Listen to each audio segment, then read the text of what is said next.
नमस्कार, जय हिंद दोस्तों। मैं विकास तंवर एक बार फिर से आप सभी का स्वागत करता हूं एग्जाम टॉक्स में। और आज हम इस सेशन के अंदर बात करने वाले हैं रिसेंटली ईरान के जो सुप्रीम लीडर हैं आयतुल्ला, उन्होंने भारत को लेके काफ़ी खराब स्टेटमेंट जो है वो दी है और उसी के ऊपर भारत के विदेश मंत्रालय की तरफ से भी जवाब दिया गया है। तो इस वीडियो के अंदर हम जानेंगे कि ईरान ने इतनी खराब स्टेटमेंट जो है वो भारत के बारे में क्यों दी, और साथ में ये भी जानेंगे कि ईरान के जो सुप्रीम लीडर हैं उन्होंने भारत को म्यांमार और गाजा जैसी जो सिचुएशंस हैं उनसे कंपेयर किया है कि इंडिया में ऐसी ही सिचुएशंस है मुस्लिम की जैसी कि गाजा में है। तो सारी की सारी चीज़ें जानेंगे। अगर आप चैनल पे नए हैं तो चैनल को सब्सक्राइब कर सकते हैं। और साथ में एक अपडेट है आप सभी के लिए, जितने भी स्टूडेंट एनडीए, सीडीएस या फिर एफकेट 2025 के लिए प्रिपेयर करना चाहते हैं तो डेफिनेटली ज्वाइन कर सकते हैं अचीवेक्स एकेडमी के ऑफलाइन बैचेस।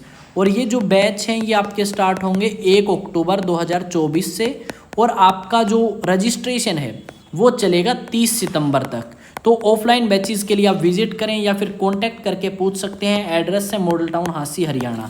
अब आते हैं सेशन की तरफ। तो रिसेंटली अगर हम बात करें तो आपके पैगंबर मोहम्मद का जो बर्थ एनिवर्सरी है वो सेलिब्रेट करी गई है पूरी दुनिया के अंदर मुस्लिम्स के द्वारा।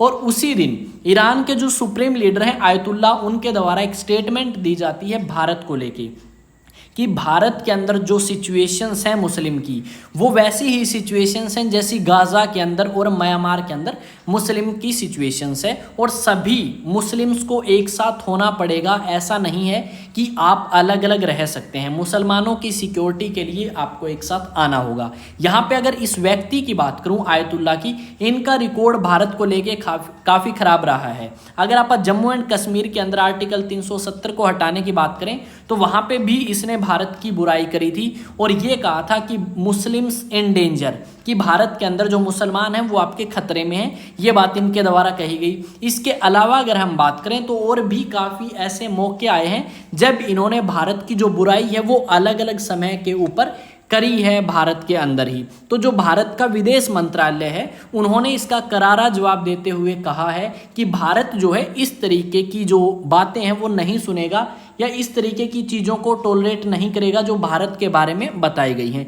इन्होंने कहा कि जैसी सिचुएशन म्यांमार गाजा के अंदर है, जब इन्होंने ये नाम लिए तो लोग इन नामों की तरफ फोकस नहीं करेंगे, लोग फोकस करेंगे इंडिया की तरफ, क्योंकि इंडिया जो है उसमें कहीं भी ऐसी सिचुएशन हमें नहीं देखने को मिलती जैसी कि म्यांमार के अंदर या फिर गाजा के अंदर मुसलमानों के ऊपर हुई है। यहाँ पे अगर बात करें तो ये अगर चाइना का नाम लेते तो थोड़ा सा समझ आता है, क्योंकि चाइना के अंदर काफ़ी बुरी सिचुएशंस है मुस्लिम्स के लिए, और साथ में म्यांमार के अंदर भी और गाजा के अंदर भी। पर इन्होंने जो ये नाम लिया है भारत का, उससे काफ़ी नेगेटिव इमेज जो है वो भारत की बनती है, और ऐसी ही इमेज जो है वो कहीं ना कहीं भारत का नाम भी खराब करती हैं। रिसेंटली अगर आप बात करें तो आपके जो ईरान के लीडर्स हैं वो भारत के अंदर आए और वो चाहते हैं कि भारत के अंदर वो टूरिज़्म प्रमोट करें ताकि जो इंडियंस हैं वो ईरान को विजिट करें, और ईरान को विजिट करने के बाद ईरान की इकोनॉमी को काफ़ी फ़ायदा हो। साथ में अगर हम बात करें, ठीक है, तो ईरान के साथ में भारत के काफ़ी अच्छे रिलेशंस हैं, और ईरान से बहुत ज़्यादा जो क्रूड ऑयल या कच्चा तेल है वो इंडिया एक समय पे खरीदता भी था। पर वेस्टर्न सैंक्शंस या फिर हम ये कहें कि यूएसए ने जब सैंक्शंस लगाए तो उसके बाद कहीं ना कहीं हमारे ऊपर भी एक रोक जो है वो लगती है। साथ में अगर हम बात करें तो चाबार पोर्ट जो है ईरान के अंदर, उसके अंदर एक टर्मिनल है, उस टर्मिनल को भी भारत ने एक्वायर किया है। और ऐसा पहली बार भारत ने किया है कि किसी दूसरी कंट्री की पोर्ट को जाके या किसी टर्मिनल को जाके भारत ने एक्वायर किया। तो मिनिस्ट्री ऑफ एक्सटर्नल अफेयर या विदेश मंत्रालय की तरफ से जो स्टेटमेंट आई हैं वो कही गई है कि ये आपकी एक तो मिस इन्फॉर्मेशन है, और ऐसी बातों को भारत कभी भी एक्सेप्ट नहीं करेगा अगर ऐसी बातें भारत के खिलाफ में बोली जाती हैं। तो आपका क्या ओपिनियन है इस चीज़ को लेके? क्या भारत और ईरान के रिलेशंस खराब हो सकते हैं या नहीं हो सकते? और साथ में अगर बात करें तो इनके रिलेशंस काफ़ी अच्छे हैं, चाहे आपके ये आयतुल्ला जो कि सुप्रीम लीडर हैं वो कुछ भी बोले भारत के बारे में, पर इनके इब्राहिम रईसी जो कि पूरा प्रेसिडेंट थे ईरान के, उसके टाइम में भारत के रिलेशंस काफ़ी अच्छे थे।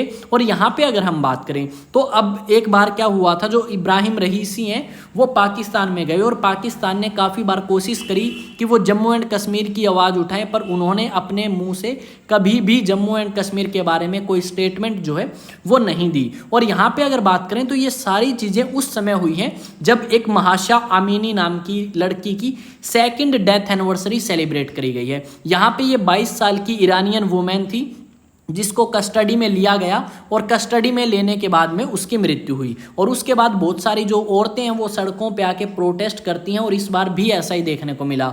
और उसी टाइम जो है भारत के बारे में ऐसी स्टेटमेंट आयतुल्ला ने दी हैं। 370 को लेके भी इन्होंने स्टेटमेंट्स दी थी। उसके अलावा अगर बात करें तो कश्मीर के बारे में काफ़ी बार इन्होंने कहा है और दिल्ली के अंदर जो दंगे हुए थे उसके बारे में 2020 में इन्होंने कमेंट करी थी। इंडियन मुस्लिम्स इन डेंजर, इस तरीके की बातें ये समय समय पे कहते रहे हैं। साथ में अगर हम बात करें तो बहरीन और यमन जैसी कंट्रीज़ हैं, उनसे भी कहीं ना कहीं इन्होंने कंपेयर करने की कोशिश करी थी और कहा था कि जो यमन है या बहरीन कंट्री है उन्हें सपोर्ट करना चाहिए कश्मीर को, और जो कश्मीर के अंदर मुस्लिम्स के साथ अत्याचार हुए हैं उनके ऊपर भी कहीं ना कहीं आवाज़ जो है वो उठानी चाहिए। इस तरीके की बातें जो हैं ये इस व्यक्ति के द्वारा भारत के बारे में कही हैं। क्या ये भारत सरकार या भारत के लोगों को बातें स्वीकार हैं या नहीं? और ऐसी जो मिस इन्फॉर्मेशन फैलती हैं वो सबसे ज़्यादा ज़रूरी है कि आप अपने दोस्तों के साथ शेयर करें, क्योंकि ऐसा भारत के अंदर कुछ नहीं है और एक इमेज है जो भारत की वो खराब करने की कोशिश जो है इनके द्वारा करी गई। तो इस वीडियो को ज़्यादा से ज़्यादा शेयर करें कि किस तरीके से ईरान के सुप्रीम लीडर ने भारत की इमेज खराब करने की कोशिश करी है और ये चीज़ें हमारे लिए ज़रूरी भी हैं। ये जो आपका इन्होंने एक्स पे पोस्ट किया था, जो बातें इन्होंने लिखी हैं वो आप देख सकते हो। म्यांमार, गाज़ा और इंडिया का नाम आपको यहाँ पे साथ में मिलेगा। तो ये सारी चीज़ें इनके द्वारा कही गई थी। और अगर आप भी ऐसी ही वीडियो या ऐसी ही खबरें जो देश और दुनिया से जुड़ी हैं और भारत का नाम वहाँ पे आता है तो वो जानने के लिए, या फिर आप किसी एग्ज़ाम के लिए प्रिपेयर करते हैं तो उनके लिए अगर आपको करंट एनालिसिस चाहिए तो डेफिनेटली आप इस चैनल को सब्सक्राइब कर सकते हैं या फिर मुझे फॉलो कर सकते हैं इंस्टा हैंडल पे विकास तंवर 04 और एग्जाम टॉक्स आपका टेलीग्राम के ऊपर। अगर फिर भी कोई डाउट है तो डेफिनेटली आप मेरे से यहाँ पे कमेंट सेक्शन में या फिर इंस्टा हैंडल पे मैसेज करके पूछ सकते हैं। तो मिलेंगे नेक्स्ट वीडियो में, तब तक जय हिंद, जय भारत।